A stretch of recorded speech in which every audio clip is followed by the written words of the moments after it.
એક વ્યક્તિને પોપટમાં ખૂબ રસ હતો.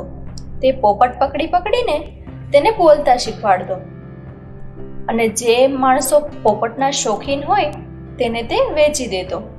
એક દિવસ તેના હાથમાં એક સુંદર પોપટ આવ્યો.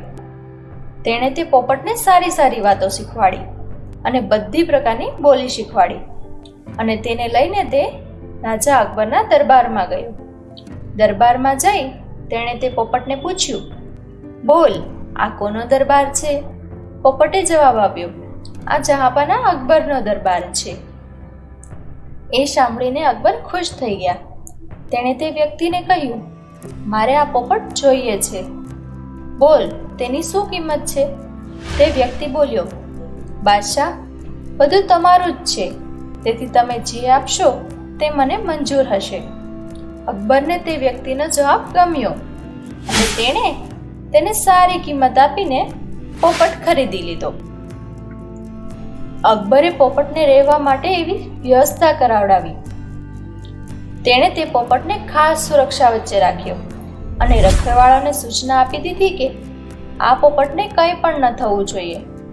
કોઈએ પણ મને આ પોપટના મરવાના સમાચાર આપ્યા તો તેને ફાંસીએ ચડાવવામાં આવશે.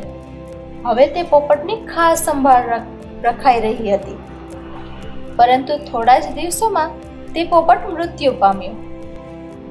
હવે તેની સૂચના મહારાજને કોણ આપે?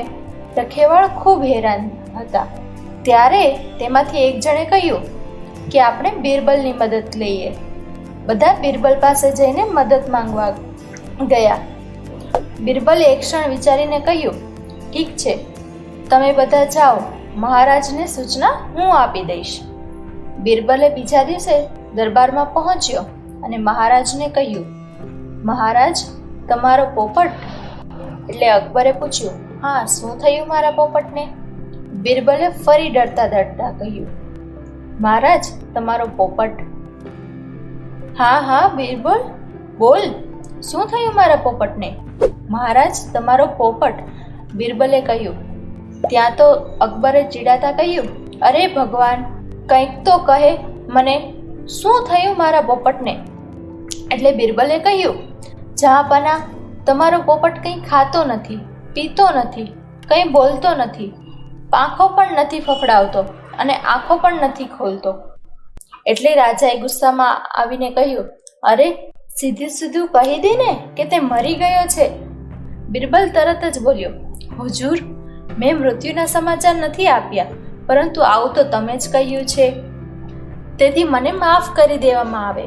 અને મહારાજ નિરુત્તર થઈ ગયા. તો કેવી લાગી તમને વાર્તા? ફરી મળીશું નવી વાર્તા સાથે.